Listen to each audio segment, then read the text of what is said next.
Today I'd like to talk about Carsales, a new addition to the income portfolio. It's a stock we've looked at for a while. We're decreasing our holding in Dulux from 10 to 5%, taking some profits from that stock. We found a good entry point for Carsales due to a recent pullback, and that pullback really occurred because of a purchase in South Korea where they lowered some guidance, mainly due to the Winter Olympics, and also the tech stock issue in the US. So the reasons we like Carsales is one, it's online dominance, and secondly, increasingly diversified revenue base and good top-line growth over a long period of time. So just going on to more of the online advantage. So Carsales have 2 times more hits than its closest competitor, Cars Guide. And of those hits, 3 times the more duration. So what's happening is people are coming onto the site, seeing the number of cars they have, and also shopping around for the different models and actually seeing the advertising that they're there as well. What we're also seeing is that they've been able to increase prices because of this.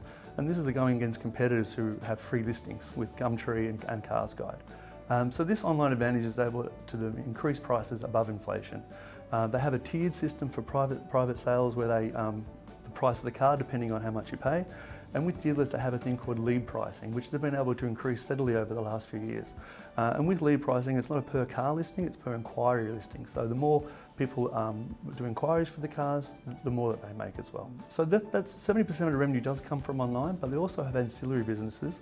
And probably the most notable one is the data and research. So what this does is provide dealers with an inventory or a marketplace where they can sell their cars. So they can see what cars are on the market, what makes and models, what prices they're going for. So all the dealers feed this into Carsales, and so it feeds back in, so it's a win-win situation. Another part of the business is finance. So the recent acquisition was Stratton Finance. Now what this has done is enabled them to, when people go online, not only can they choose a car they want to pay, but they can try and get finance for it as well. So this is some vertical integration that Carsales have done as well. And finally, global expansion. I mentioned the acquisition of in South Korea, SK Car.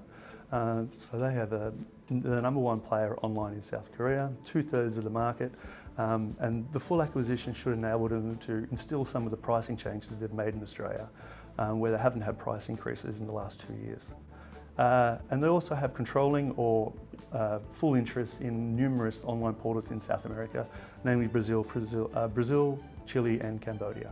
Carsales is a good quality company, as I've mentioned. ROE in the mid-40s, EBITDA margins in the mid-40s as well. Admittedly, these have come down from the 50%, but that's mainly due to some acquisitions and growth overseas. Some things we note of issue is increasing debt since the acquisition in South Korea, but we believe that the free cash flow generated by Carsales should easily be able to pay this down.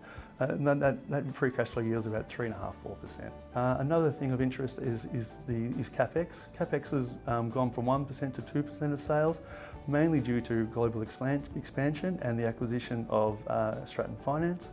But we don't see it becoming an issue similar to what you have with realestate.com and Seek, where the percentage of sale there is 5 to 7%, mainly because of Carsales' centralised infrastructure where they build all the CapEx and tech in-house in Australia and then export it overseas.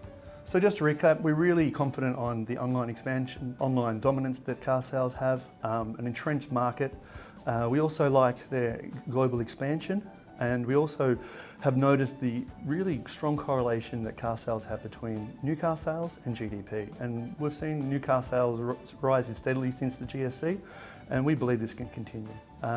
And finally, Carsales provides us a fully franked dividend of 3.5%, which we think will go to 4% over time, and also we should enjoy some capital growth as well.